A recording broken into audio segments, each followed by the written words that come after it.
In the previous part, we explored the quiet town of Holcombe, the Clutter family, and the two men traveling toward them under a dangerous lie. Now, we arrive at the night when everything changed. This is the night of the crime. Late on the evening of November 14, 1959, Holcombe was silent. The Clutter home stood alone on the edge of town, surrounded by open land and darkness. Inside, the family followed their usual routine. There was nothing unusual about the night.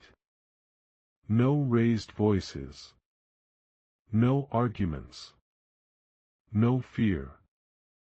Herbert Clutter locked the doors, as he always did.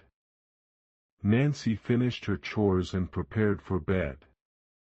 Kenyon went to the basement to work on a small project before sleeping. Bonnie rested upstairs, weakened by illness. They had no idea that two strangers were approaching their home. Dick Hickok parked the car a short distance away. The engine was turned off. The headlights disappeared into the darkness. Perry Smith sat beside him, quiet and tense. They put on gloves. They checked the shotgun. They told themselves they were in control. Dick was confident. He believed the safe was real. He believed the job would be quick. Perry said little. His thoughts drifted. He later claimed that something felt wrong, but he ignored the feeling. They walked toward the house. Dick entered first. They forced their way inside quietly, using the cover of darkness. The house did not resist them. There were no alarms. No dogs. No screams. Herbert Clutter was the first to be confronted. He was calm. Confused. He asked what they wanted. Dick demanded the safe. There was no safe. Herbert Clutter told them the truth. He explained that he did not keep large amounts of cash in the house. He showed them his wallet. The money inside was small, far less than Dick had imagined. The lie was exposed.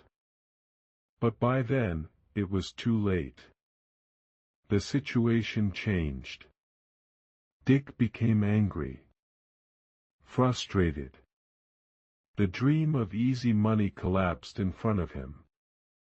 Perry remained quieter, but inside, something darker was beginning to surface. They tied Herbert Clutter's hands and feet. They taped his mouth. They moved him from room to room, searching desperately for something that was never there. Bonnie Clutter was taken from her bedroom. Weak and disoriented, she barely resisted. She was tied and left lying on her bed. Nancy Clutter was woken next. She was polite. Calm. She asked questions. She did what she was told.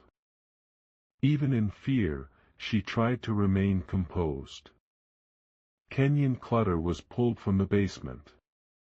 One by one, every member of the family was restrained. The house that had once represented safety and routine was now filled with tension and confusion. Dick still believed they could leave without killing anyone. Perry did not. What happened next would later be debated, analyzed, and argued in courtrooms and books. But the outcome was clear. Each member of the Clutter family was killed. The murders were quiet. Controlled. Brutal. There was no rage-filled chaos. No struggle for survival. Just a methodical ending of 4 innocent lives. Herbert Clutter was shot in the basement. Bonnie Clutter was killed in her bed. Kenyon Clutter was shot in the basement workshop. Nancy Clutter was killed in her bedroom.